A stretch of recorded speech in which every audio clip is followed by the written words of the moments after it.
Good evening, everyone, and thank you very much for finding time to be here today. This is one of our first activities as the Architects Alliance, and we are very happy and pleased that you could make time to be here today, given the short notice that we had. And because we have our keynote speaker here today, and this today is about this conversation that our keynote speaker is going to speak on, the artificial intelligence, cutting-edge design, I want to take this opportunity to introduce our Master of Ceremony to take over from here. Please welcome Architect Mushiri Waitito.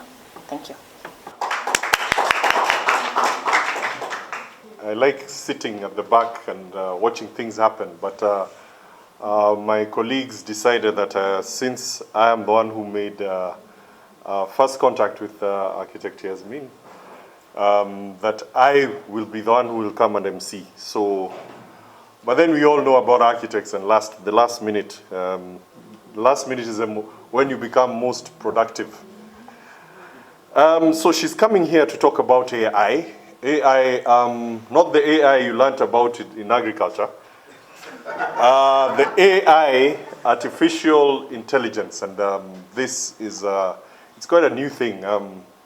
For us old fogies who learned how to draw using pen and paper, it's still something which is a bit of a misnomer. We still are trying to understand it.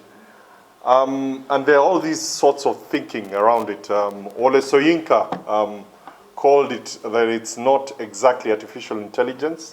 All that AI is doing is that it's become very good at collecting data and making it sound like something which is intelligent. So you think you're actually talking to a sentient being, but it's not there. There are all sorts of things which are going on around that. So like I said earlier, I was doing some research on an architect, and the architect who did the parliament.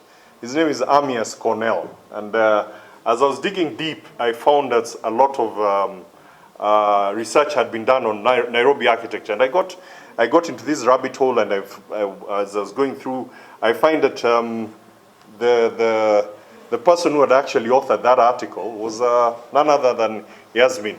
So I got intrigued. Who is this? Who is writing about Nairobi architecture? British?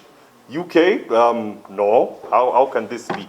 So as I dug deep, I went. I'll tell you, there is also an Yasmin Shariff, who is a model, and I found myself in her Instagram page. Very nice looking. She wasted a lot of my time, but that's a story for another day. But I realized that Yasmin was actually a Kenyan, Ugandan by birth, if I'm right, but Kenyan by design. Anyone who went to Kenya High School, who knows what a mandazi is, who knows all your peculiar habits. She's based in the UK, like I said. She's a professor, sits as a director, I hope I get this right, University of Westminster. For where I come from, actually pronouncing that word is quite a tongue twister in itself.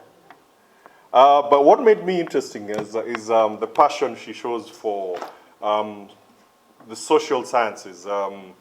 Professor Peter, who was talking here about being a social scientist, alluded to it. But she's shown passion. She's had a lot of lead.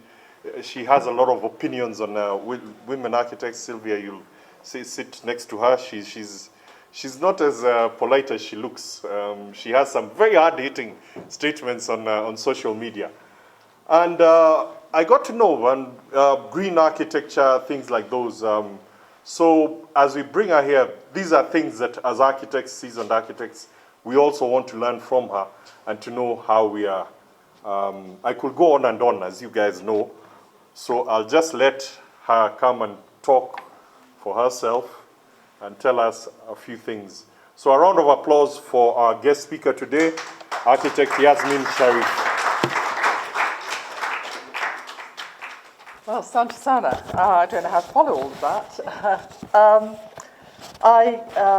My family have been in Nairobi since Nairobi was founded in 1899 as a railway posting, and It was also a time where if you were black, you weren't allowed in Nairobi. There were laws against that.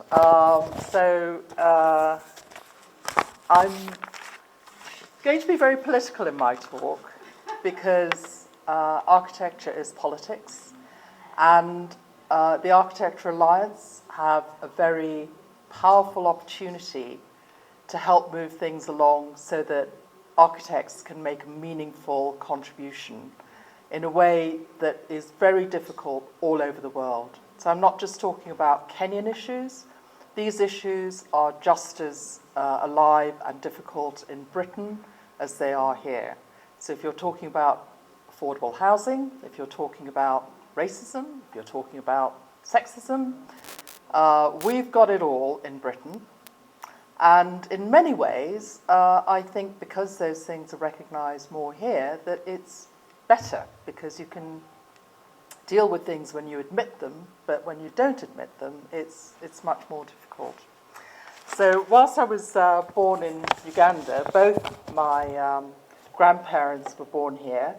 One of them provided the Maasai with all their beads, and the other side provided all the hammers and nails. So we have a very strong cultural and building foundation as a family in this country.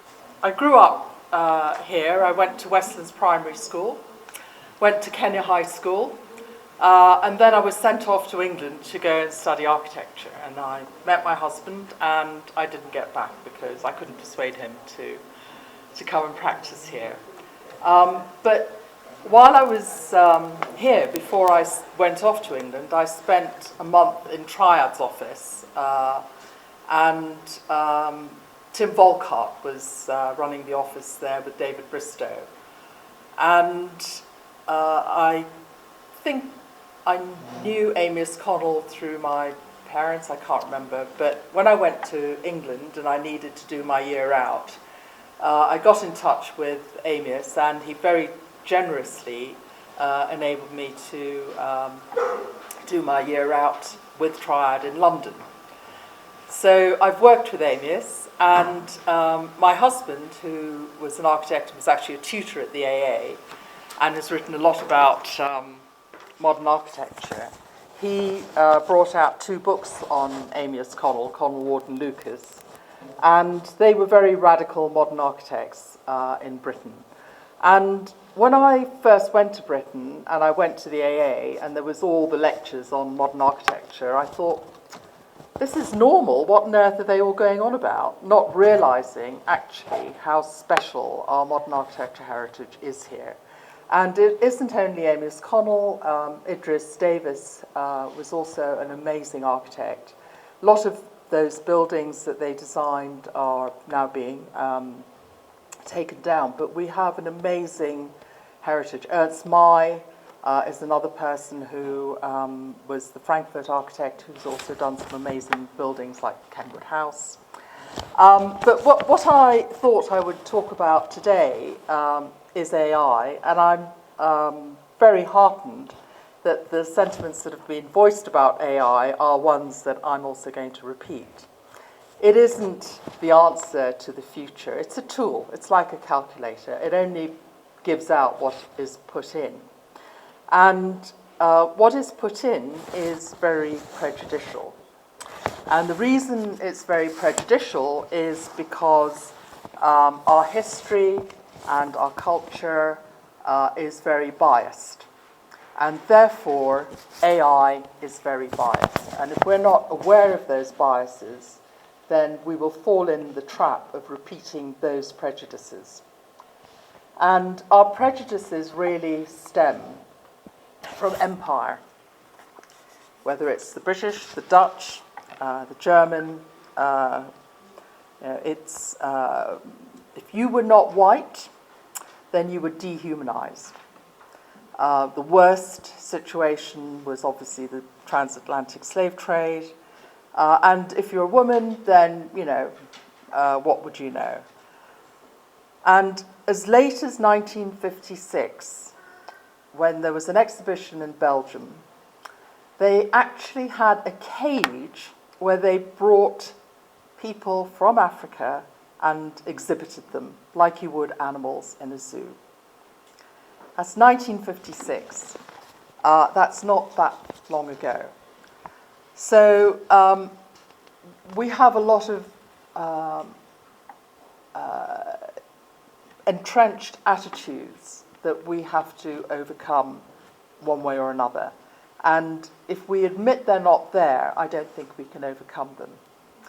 And when I was at the UI Congress in Copenhagen earlier this year, somebody said to me, "Oh, do you know that 2 Kenyan architects have done this amazing exhibition in Louisiana," which is the big gallery there. And I had the afternoon spare, so I went down to Louisiana, not really expecting very much, and I was just astounded by what I saw. Because Cave Bureau put on the most incredible exhibition about the Tiswa thermal phenomena, and then it led on to other explosions which were about slavery and the Mau Mau and other very difficult subjects. But it was beautifully done, and it was done in a way that you could understand the gravity and the horror of what had happened. And that image of that exhibition is, I think, entrenched in my mind. And we cannot afford to ignore the inequalities that exist in the world, because what happens with people who are in need affects people who are in greed. And we have to create a much more equitable world, because the other thing is that those people who have most of the wealth are the people who are creating most of the climate crisis. And they have 90% of our resources and emitting the carbon and are depriving the rest of us from planet Earth. So and with COVID, I think more than any other phenomena recently, I think we can all understand the importance of our environment for our well-being, but also how interconnected we all are. So we have to come out of our black, brown, and white silos and treat everyone with respect as human beings. And there is enormous talent, and we're ignoring it. But of course, Nairobi has a very special place in this history of segregation and colonialization. And when my great-great-grandfather was in Bazaar Street in Nairobi in the 1900s, there were 3 outbreaks of bubonic plague. And of course, this couldn't be ignored. And as the British do, they commissioned a report, as they have on Grenfell. And of course, we all know what you have to do if there's bubonic plague. You clean up the place, you make sure there's proper infrastructure and sunlight and air, and people can live there without getting sick. So Professor William John Ritchie Simpson was sent out from England in 1913 to prepare a report on what should be done about the bubonic plague. And he came out with a recommendation that the principles of town planning should be racially segregated and based on garden city lines. So the die was cast, and in 1920, Nairobi was designated as the colonial capital. And with the war breaking out, there was the Depression, and then there was the Second World War. There was obviously a time lag. But even before the war was ended, in 1944, somebody called Professor Thornton White from the University of Cape Town was commissioned by the colonial authorities to design this segregated master plan. And there are a lot of parallels with Welwyn Garden City and Nairobi. Welwyn Garden City was founded in 1920, and obviously Nairobi colonial capital was 1920. 1944 there was the Garden City Plan, and Louis de Soissons designed Welwyn Garden City as a new town just after the war in 1946. And the plans are, you can see the resemblance in the plans. There's a big fountain in the middle, a big boulevard. Some of the names are very similar. And if you come to Welwyn Garden City or in that area, I'll be very happy to show you around and show you some of the very similar styles of architecture that you find in the garden cities and you find in colonial Kenya. And so Thornton White, commissioned in 1944 to design the master plan for Nairobi, decided that because it was such a special problem that he had to deal with in terms of segregation, would employ a sociologist and would also employ somebody who worked on the South African mines to design the accommodation for the miners. So that was bachelor housing, basically prison cells, I think, for the miners, and the sociologist. And they came 3 times to Nairobi. The first time they kind of interviewed everyone, and Dorothy Hughes, who was the first woman chair of an architect of the RIBA architectural chapter here, so it shows that Kenyan women were far ahead of British women. And then they came so the first visit was 1944, the second visit was the following year in July 1945, and then the third visit in 1946 to sort out the details. So not bad if you can design a whole city with 3 site visits. So to me it says, well, I don't really care, wham, here it is. So, so these attitudes are not just restricted to Nairobi, but I think Nairobi is a very good illustration. Of course, South Africa is even worse, and but they are everywhere. And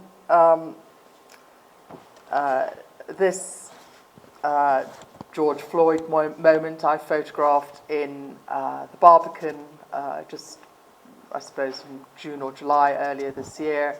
And it illustrates the attitude there is today of people of colour, especially if you're black. You will find you get stopped and searched a lot. If you're trying to get a job, it'll take you 6 goes, in contrast to 1 if you're white. You're feared. People are scared. I remember when I was a child, I went to England for 3 years when I was a child, and when I was at the local school, you know how you invite your friends over for tea, and the little girl who I'd invited for tea, we had to take back because she was physically scared of being in a house of somebody who wasn't white. So people are scared, and there is a lack of understanding and a lack of, there's a fear. There is a fear, and we need to overcome that. And there's also this issue about women, which I was quite shocked about, because I just assumed that in Europe women had equal rights and could operate on the same platform. Well, in theory they have equal rights. In theory, racism is unlawful, but the practice is quite different. So if you're a woman architect in England, you get paid 25% less. And your opportunities are smaller than if you were a white male. So these prejudices are built in to AI.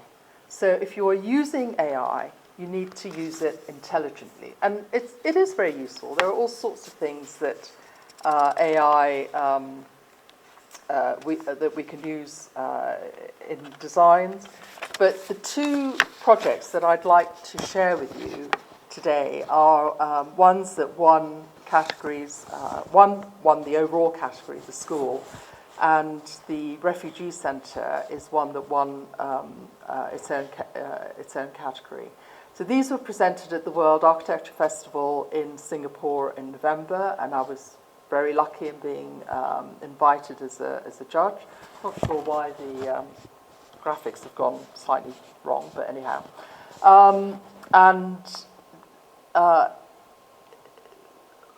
What these projects show is architectural intelligence. And I believe very strongly that as architects, we have the power and the knowledge to meet a lot of the challenges that we face. In fact, I think we have the ability to meet the three challenges of climate change, diversity, and poverty.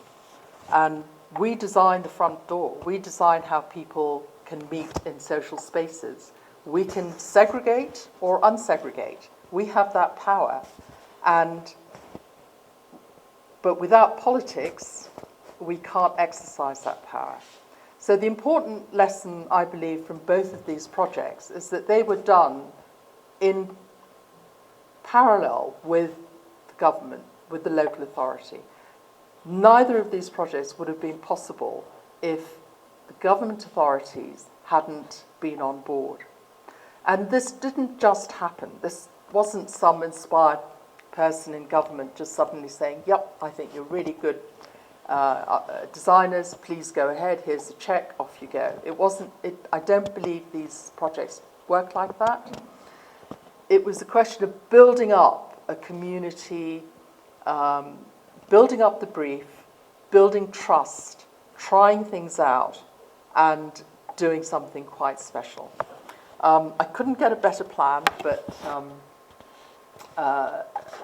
this is the school in Nanbo, and it's actually a very simple plan. So the teaching blocks are parallel, standard, distance apart so you can get sunlight there, and then linking them is the entrance block here. It's a boarding school, so there's a living quarters there, there's the sports field.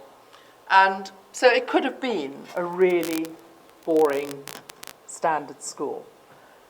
But the architects managed to convince the local authority that, look, standard schools waste most of their time because they're only used for a little period of time in the year and during the day. And actually, if we could make use of the time that the students are at leisure, in other words, wasting time was their kind of motto for their presentation, then we can get 100% efficiency in designing the school. So the argument they made was one of 100% efficiency. And that efficiency was to create an environment where students were learning when they thought they were playing. And it's great fun. But it wasn't cheap. And there was nothing else like it. Because the other thing that people always say, well, have you done one of whatever it is before? And of course, if you're being innovative and creative, you haven't, because you're looking at each situation and each site and each community and each time in terms of availability of materials. So each project is unique. And Colin Stansfield Smith, when he was given his Royal Gold Medal, was giving his speech, he said he was a county architect in Hampshire, and he said the last person I want to give the next fire station to is somebody who's done 12 already, because looking at the brief from the beginning, questioning everything, means that you come up with solutions that are appropriate for that time. And this is what these architects have done. So do look it up on the net. There's a lot of other pictures that you can see. And what they've created, they've badged as the Floating Forest School. So it comes up with these really poetic labels for the spaces. And immediately this interests the children in ecology, it brings the birds in, it creates spaces they actually want to learn in. I mean, the elevations look, you know, these aren't rocket science, this is really simple. And it can be done in Nairobi really easily. And in fact, just to give you a context, on the left, you can see the standard housing blocks that are being built in China. Not too different from some of the ones you see here. They're soulless, and they don't engender community. This is why this school is so important. And every inch of space is used. So normally people ignore the roofs. And of course, if you're a Corbusier fan, you'll know that the roof is a very important space. And they're just wonderful places that you can hang out in this school. And in fact, they've even started having classrooms in some of the forest school kind of, you know, this is treetops.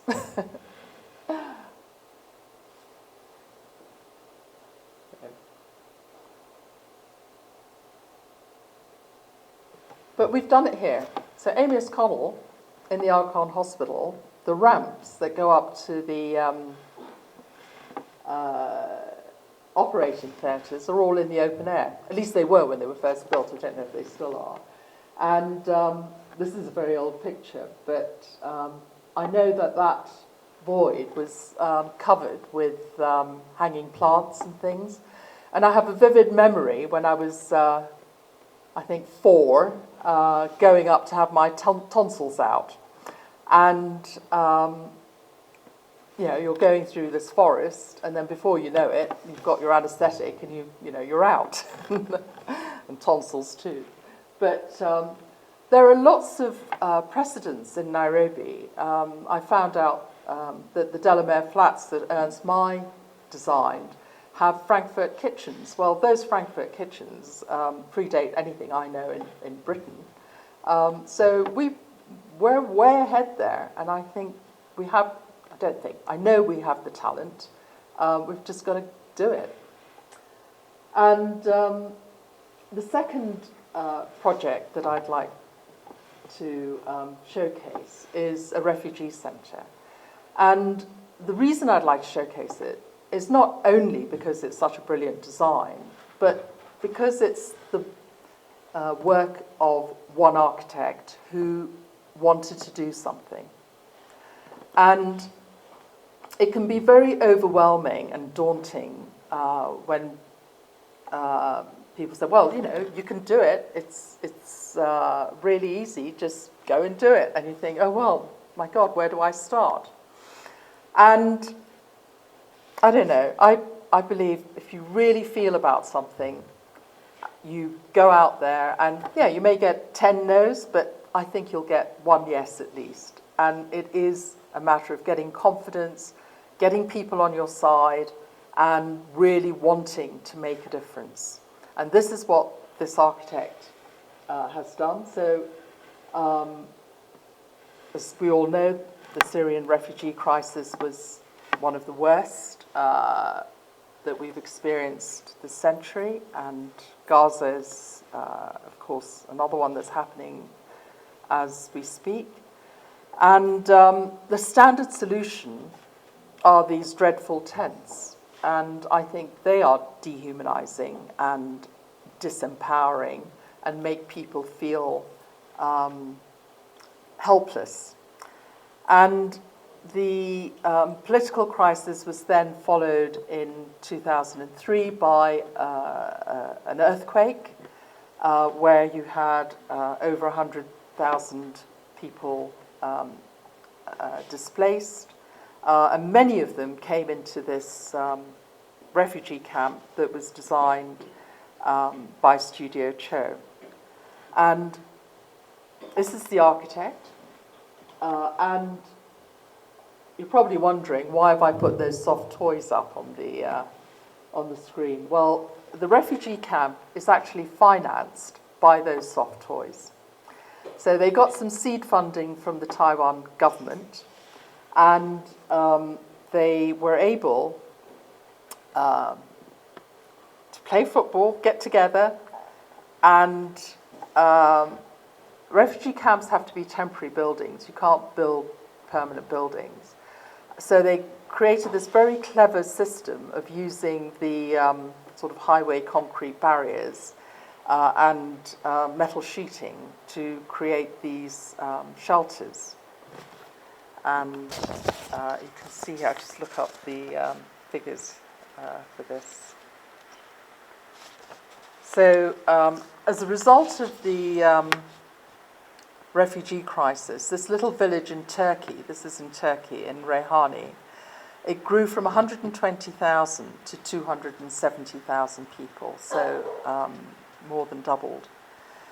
And they had to deal with an estimated 200,000 environmental refugees. So in addition to the ones who were directly affected by the earthquake, there were also a whole load of other refugees that came out of this. So Cho and his student team, so he teaches at Bill Kent University, they programmed and designed the centre with the aim of stimulating social, cultural, economic and political integration and inclusion between the Syrians and the Turks. And it's been extremely successful. So what they did was they took an open space, and if you look on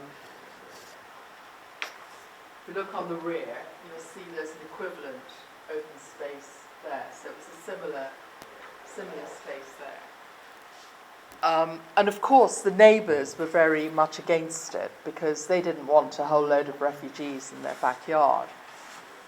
But they were persuaded that this was a really good solution, and it's really created a resource for the community as well as the refugees. And they use the centre for teaching, workshops. There are a lot of NGOs there, and the municipality are very, very supportive. And it's a wonderful precedent. And if we were using AI, then you'd see this being replicated everywhere. But you can't do that. It's got to come from the place and the community. There's got to be that growing process. It's almost like taking a plant, digging it up without its roots and planting it somewhere and hoping that it's going to work. Of course it isn't. It needs to root into the environment that it's in. And here are the ladies making the bags, which are you can buy on the website, and the funds for this goes and helps the refugees. And they are very much a community. So I'd like to come back to the problem that we have with climate change, diversity and poverty. And there are two attitudes to having nothing. And in Sufism, there's a concept of heech. And this is an artist, Pervez Tandoli, who has, I suppose, publicized this concept in his artwork. And heech is sort of everything and nothing. We started this meeting off with a prayer, and it's about being a spiritual being, that there is everything within you, and you are able to, that nothing is not necessarily a negative thing.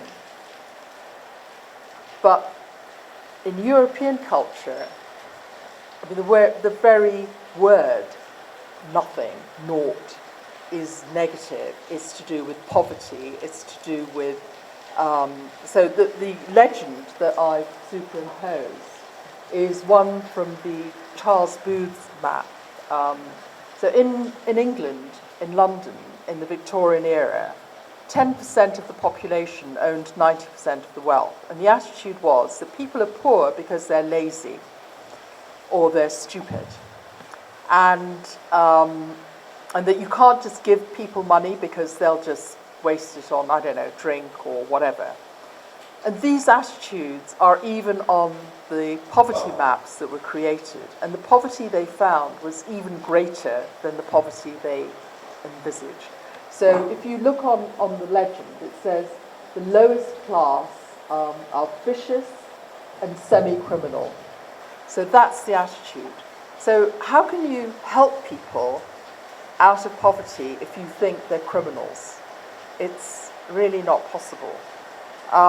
So we have to change our attitude to people who have a lot of money. And I wanted to show a couple of examples of work that I've done with nothing. And this was a project that was made out of straw, literally. And a very good friend of mine died of a brain tumour, and his daughter was a dancer, and she always dreamed that she wanted a dance studio. And at the time, I was the chair of the Hertfordshire Association of Architects, and I was doing some lottery applications. And I thought, well, let me give it a go and see if I can get some money from the lottery on this. So I filled out the forms, because you've got to be good at filling out forms. And I ticked all the boxes and I got the money. So I got £5,000, and I charged people to come and build the building because it was straw, people were interested. And so, yes, we built this. It's still up today. It's a much more vibrant community centre than anything else in this village. It attracts at least 50 people a week without, it's just a private, it's almost as big as a double garage. It's nothing. But it brings a lot of joy and a lot of difference to a lot of people who can come together and help themselves in a very positive environmental way. Because of what it is, environmental and eco-living are very much at its heart. Another project at the other end of the scale is Ascot Racecourse. And the reason I've put this up is because we've got to value what we have before we start demolishing everything and starting again. I mean, there is a lot that needs to be demolished and starting again. And in fact, on this project, I probably demolished more than I restored.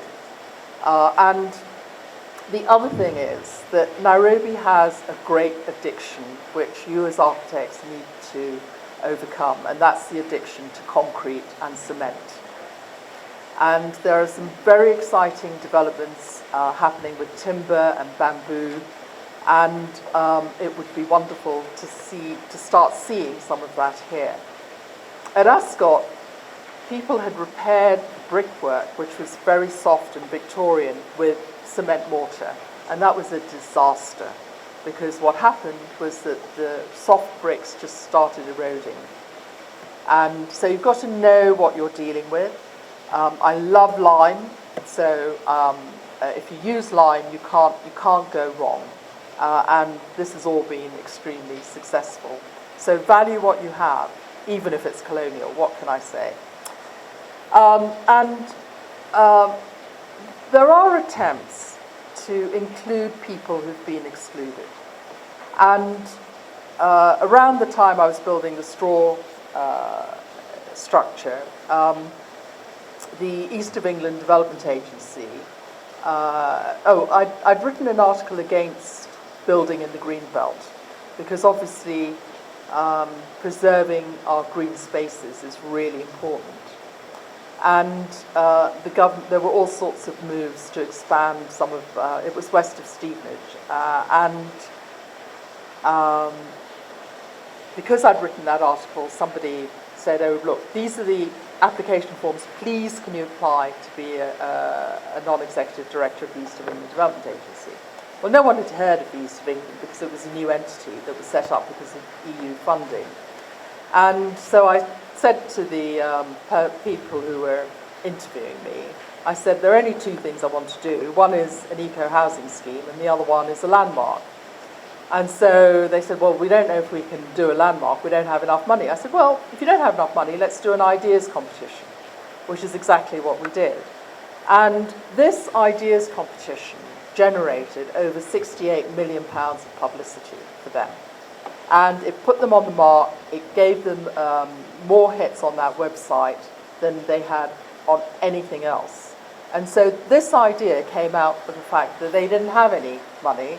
So it's just a question, you know, we're all architects, we can all think outside the box. So let's start boxing, and in a public way. This was a project that we were working with the Canadian High Commission in Trafalgar Square, and this was to promote Canadian timber. So if you go into an exhibition hall and you've got samples of timber and whatever, how boring. So this was a sculptural exhibition. It excited people. People were looking at it. They went into the exhibition to see developments on Vancouver, Vancouverism. And it was great fun.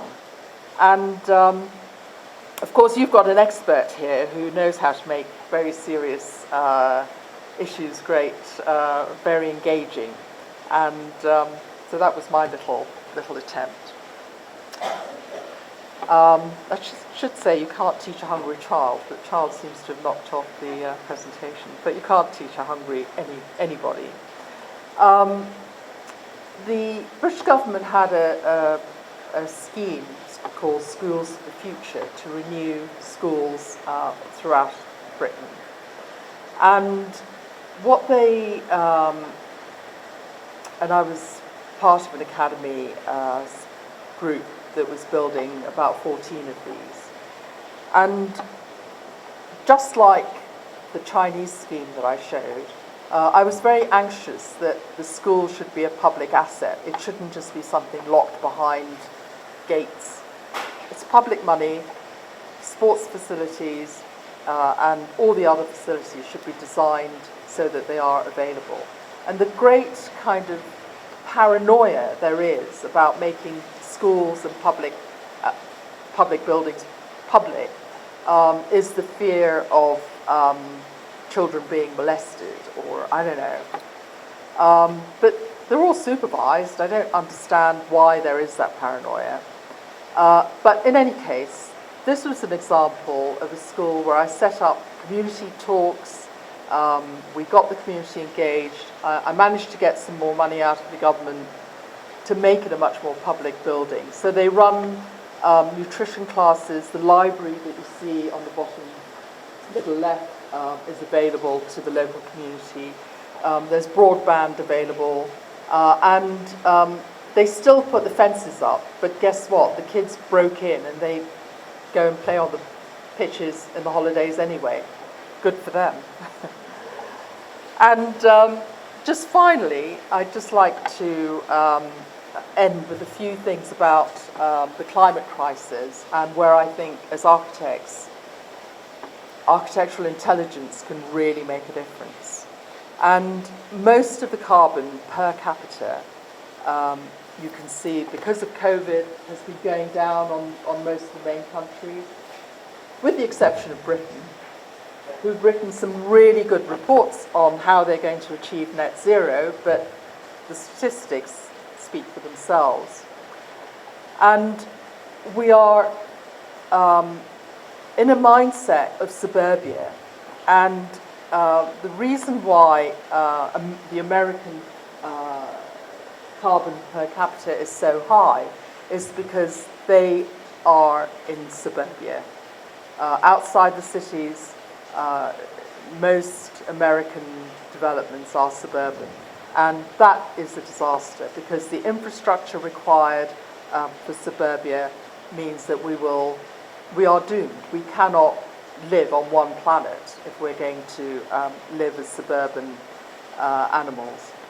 And the graph in the middle is taken from a UN document, and it basically shows how 1% of the population are consuming more than 50%, in fact 78% of our resources. So we have to change lifestyles. So it's not about those who are not super wealthy living the lifestyles of the people who are super wealthy, because if you get into your Ferrari or your Prada or your whatever, you are dooming the rest of the planet for not being fit for habitation anymore. And the cost of that is enormous. On the right is an example of an architect in the 70s, in 76, experimenting with something called arcologies. This is in Scottsdale in Arizona. And this was the idea of architecture and ecology. And I heard Paolo Soleri give a talk at the AA, and I thought, oh, I've got to go out there and see and learn all about it. So I went out for a 6-week workshop where I learned how to pour concrete and about ecology and the rhyme that if it's yellow, let it mellow, and if it's brown, flush it down, still resonates in my head. And I know we're suffering from a rainfall now, but most of us are in a drought for a lot of the year. The other person I wanted to just mention was Ivan Illich, who spoke a lot about deinstitutionalization and the way that we've been working during COVID offline. Many of the ideas he spoke about in the 70s, and I think he's still very well worth a visit.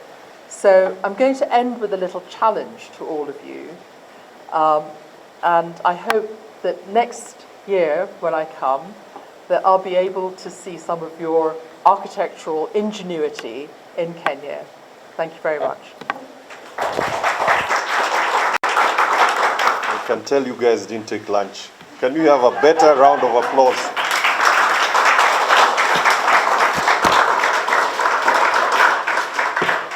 Okay, originally the traffic was supposed to flow one way, but I'll allow maybe for 2 questions. Anyone who has a burning question for Yasmin? This talk was the best advertisement and marketing for the Architects Alliance, because you started off by saying that architecture is about confidence. And I'll tell you, when I joined the group, I was kind of suspicious as politics makes us, you know.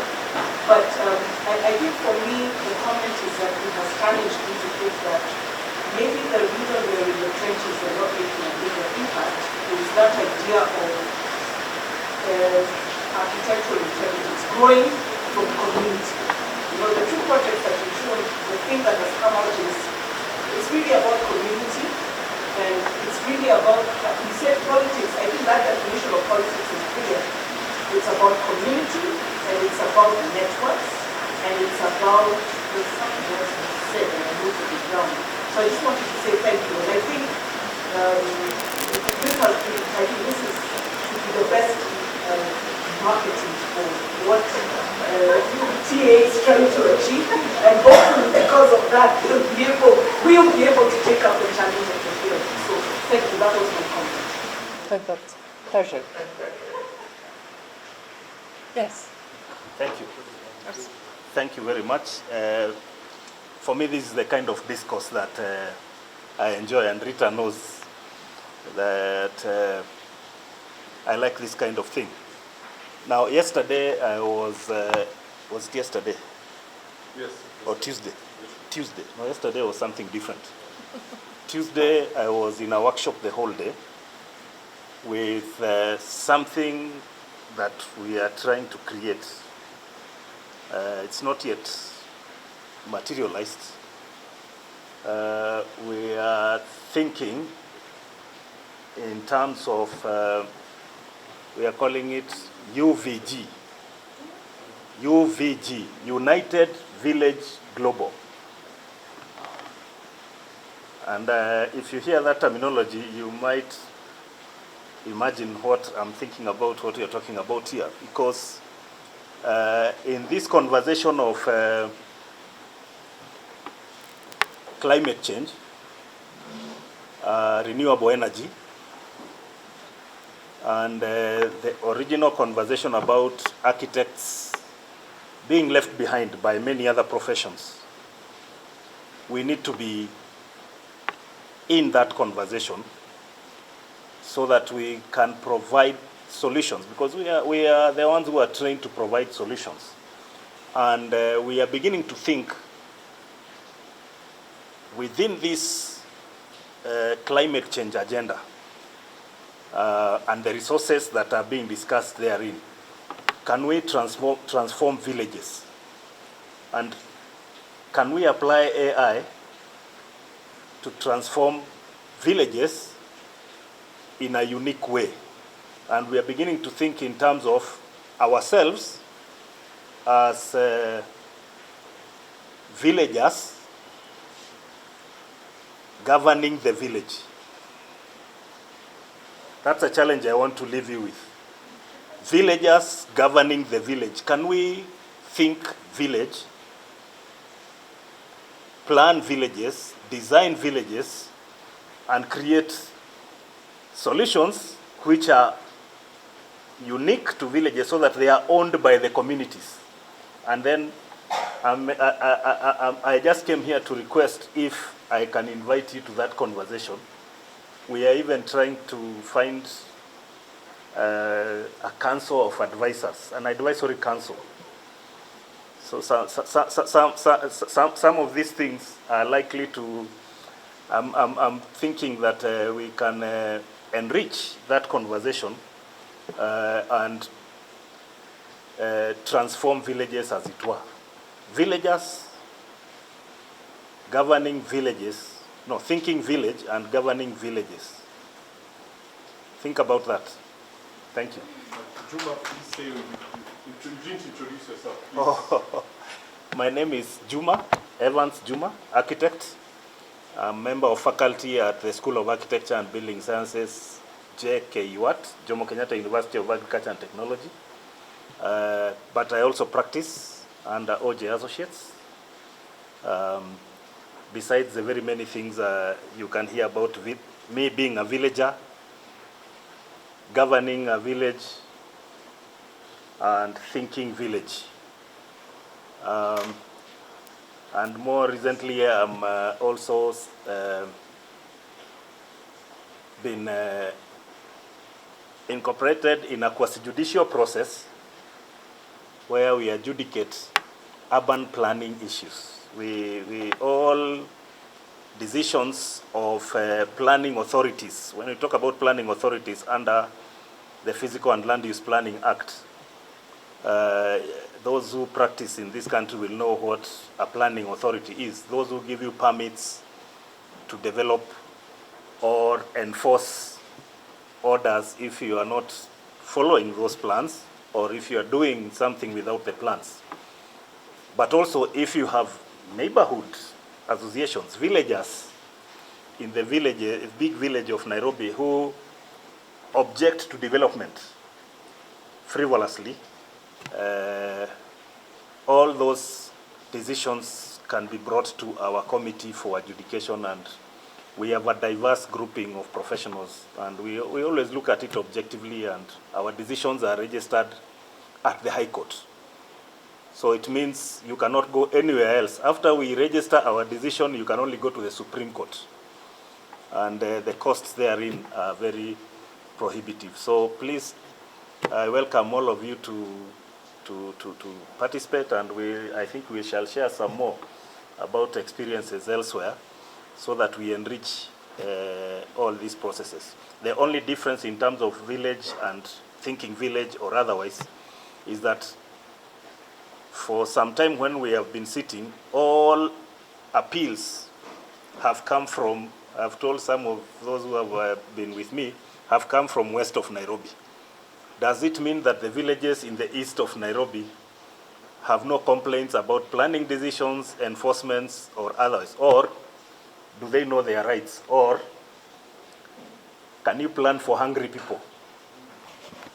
Just using the line that was used here before.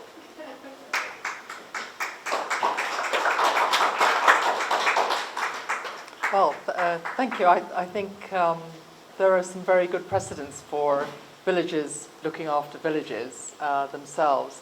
I think the only danger with that is this business about, well, who needs an architect?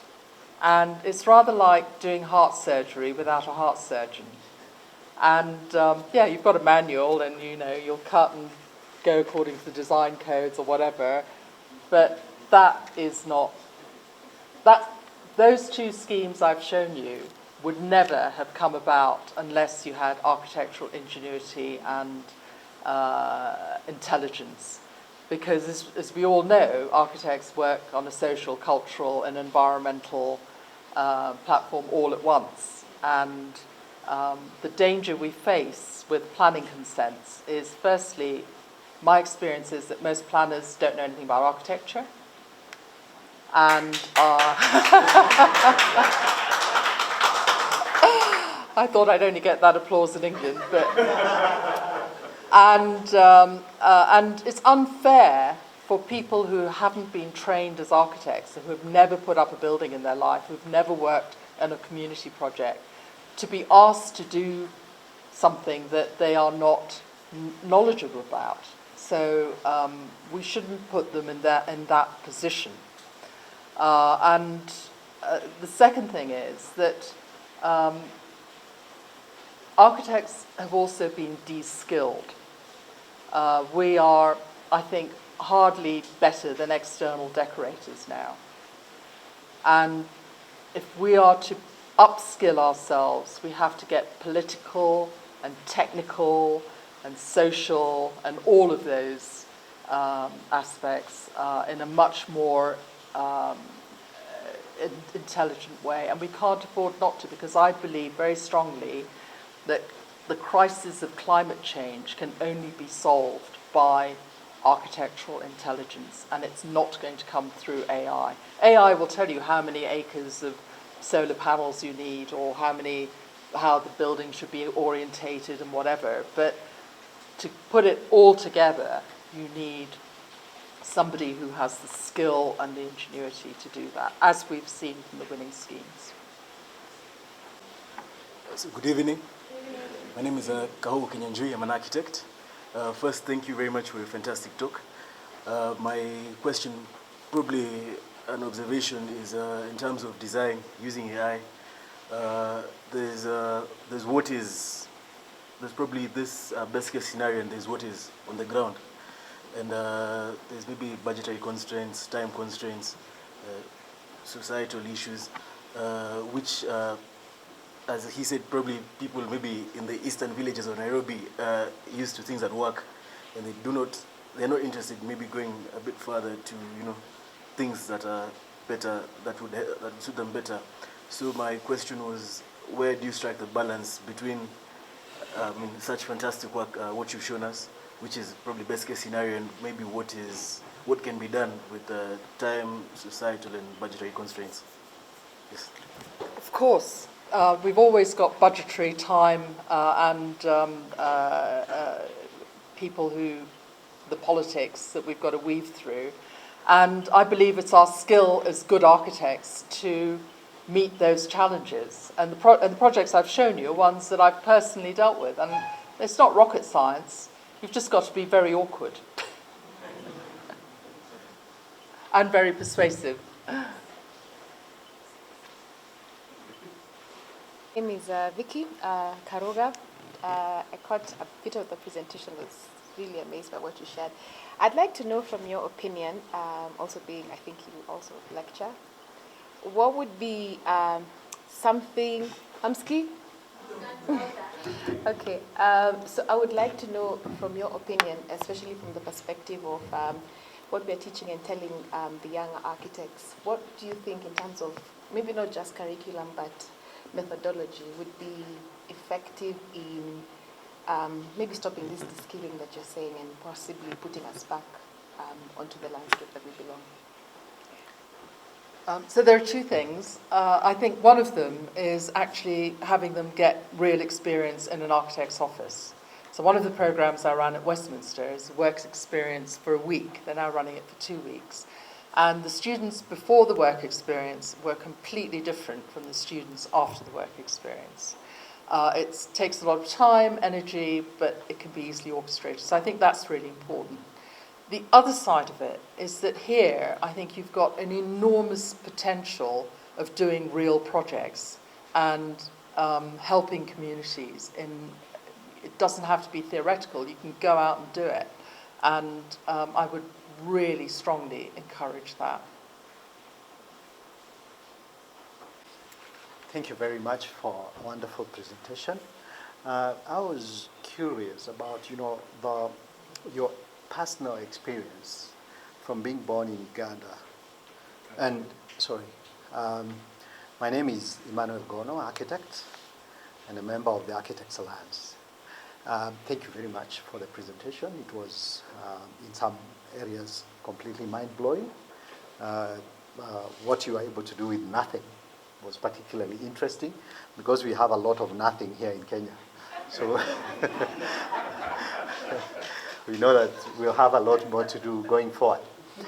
I was just curious about, your personal experience of being born in Uganda, living in Kenya, learning in Kenya, then being based in the UK for all that time, and having international experience. How has that shaped your architectural philosophy, and how do you think that kind of experience can be passed on to our current generation, especially the young who are going to architecture school now? And how are you able to curate some of these experiences in such a way that it can be available for the younger people, including us? Thank you. I think you don't appreciate things until you don't have them. And I also think that when we're here, the culture that certainly I was brought up in was a culture that said anything that was from Europe or America was better than anything that was here.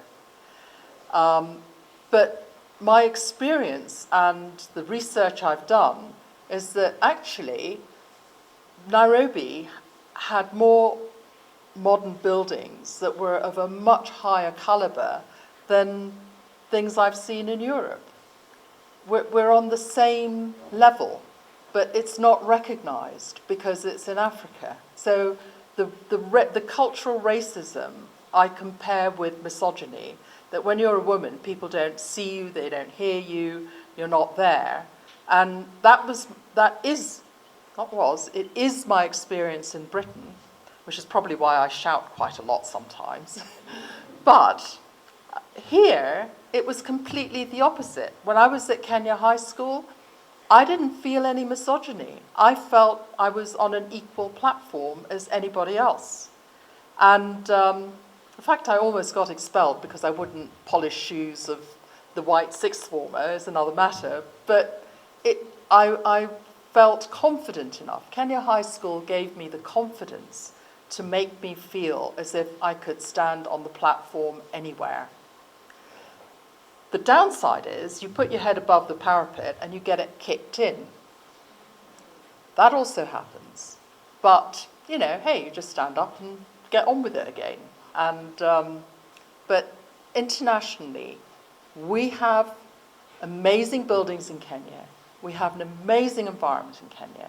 And I think we have the talent here. I think the only barrier is that people don't feel, I think we're still under this kind of colonial culture of you're not good enough. Kabaje had done the most incredible exhibition in Louisiana that I saw. It's much better than any other architectural exhibition I have ever seen, including any of the ones that we've done. And we've done a few that got Sunday Times ratings. You have the talent here. Let's see more of it.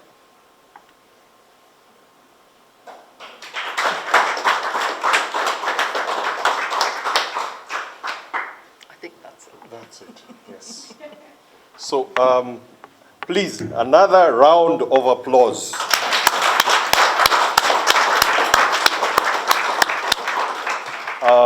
Many of you may not realize that she worked with a proper architectural superstar.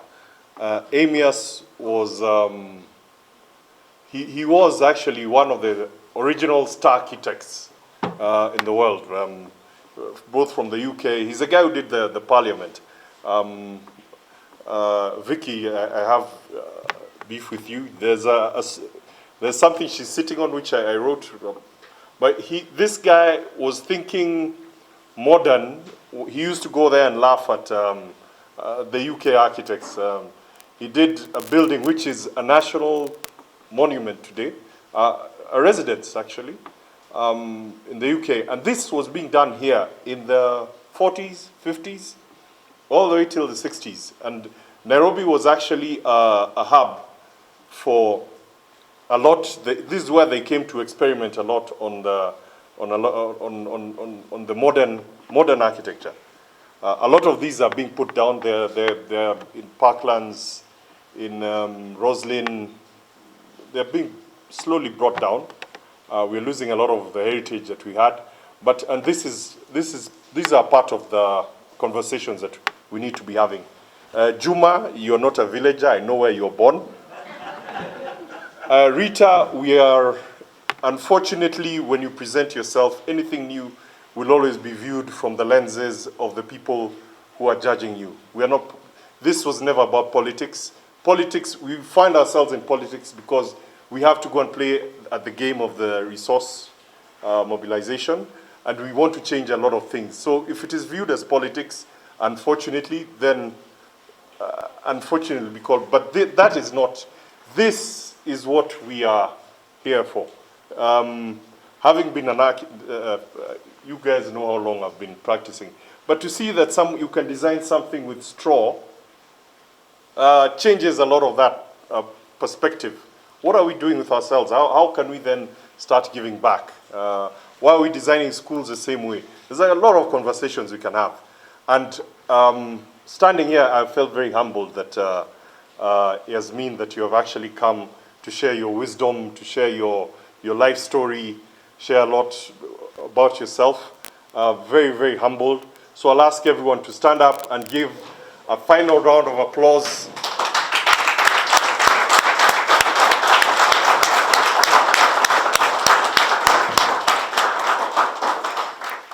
All protocols observed. Good evening. Yeah, I think everybody knows me. Anybody who doesn't know Dennis Nyaga? I think I welcomed everybody to what we call politics of profession. Anybody who remembers that statement on Facebook? Yeah, because I realized that the challenges that architects have, those challenges must be addressed with a political statement. I will not take much of your time, and as I deliver my message to you from the licentiate chapter members of the Architectural Association of Kenya, allow me to touch a bit on your conversation today about artificial intelligence. And I think, as I give that statement, I think you are seated in front of artificial robot. I stand here with authority from my lecturer, Mr. Gono, who is the Vice Chair of the Architects Alliance. Mr. Gono, I acknowledge you. You are the one who gave me the rights to address architects. And I used to tell my friends I'm not an architect, because if I use that word, I will start inconveniencing you in your profession.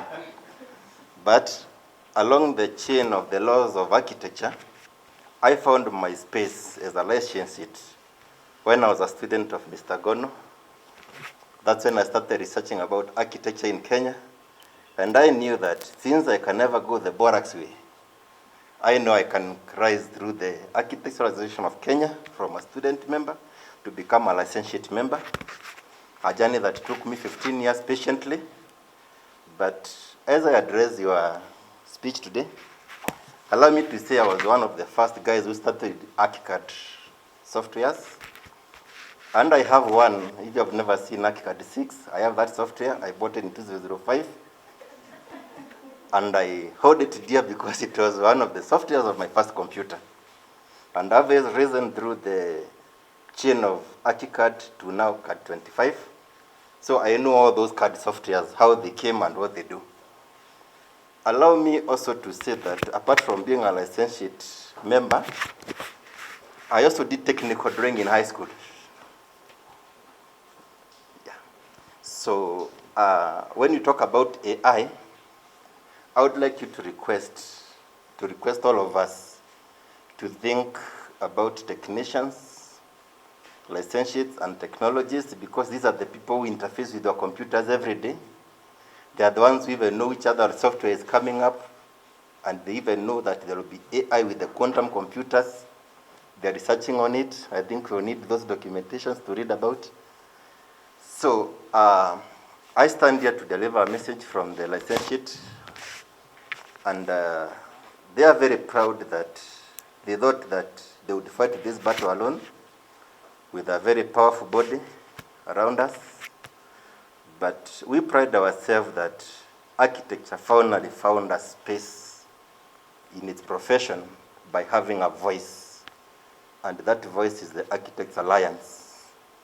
Madam President, I want to say to you that licentiates have been at this war of the profession for almost 4 years now. And when we saw that our seniors have woken up, we saw ourselves starting all over again. It's not a profession lost. We want to say that we welcome to work with you. Remember, we have a case with the government, and we decided we are going for that case ourselves in Parliament. We are not sending anybody. So when you start your conversation with the CS, tell him he has a lot of answers from the young people. We are going to stop this industry until we sort out the mess, because when you talk about AI, we are the people who know the kind of a mess that will come around when these young people are not watched on what they do. And I'll be honest with you, we are happy to work the way we work. We call it the black market of architecture. No laws. It is the laws of the jungle. But what we have realized is that we are inconveniencing all of you. And if I stand here and I inconvenience my lecturer, and that's what he trained me for, when I retire from architecture, I think I'll be a failure and not a success. I might have nothing to be happy about, and that is the feeling of us as licentiates, and we call us licentiates because we represent the highest category of the class of membership of technicians at the AK. So we are really open to work with you to streamline a few things.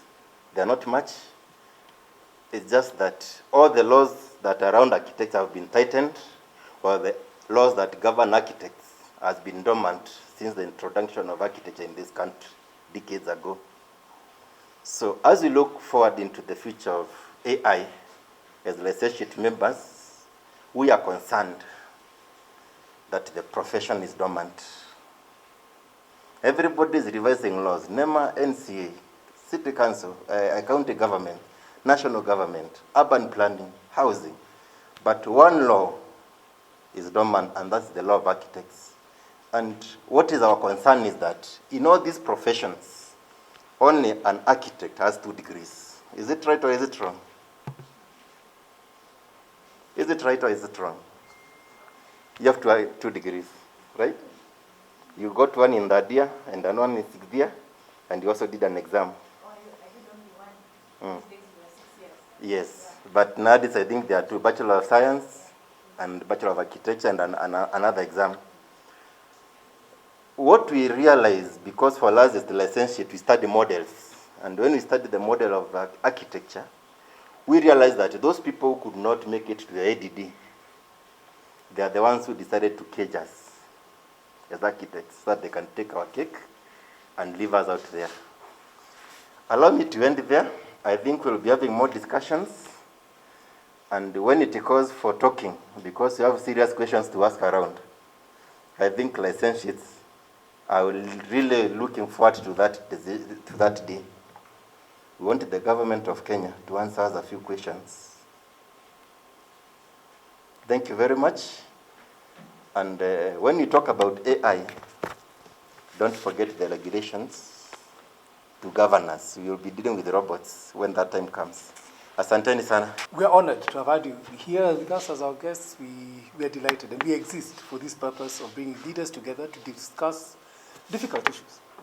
issues that cannot be solved within a day or 2 days, issues that require a mindset change, which is what it is here.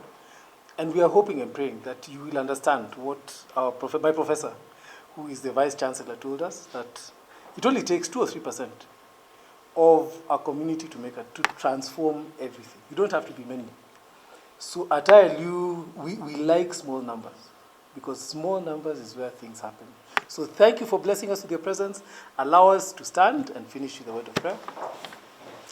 Mighty God, thank you so much for these wonderful people you brought to us to listen to these things that are life-changing, and which, if we apply even just a little bit of what we've learned today, we can transform the way we live, and more important, the ones who look up to us to determine how it is that they will live. So we want to pray a prayer and a blessing upon the Architects Alliance, that they find a way to address these issues in such a way that things happen, and things get done, and things change. So as everyone disperses, we want to pray a blessing upon them. In your name we pray. Amen and amen.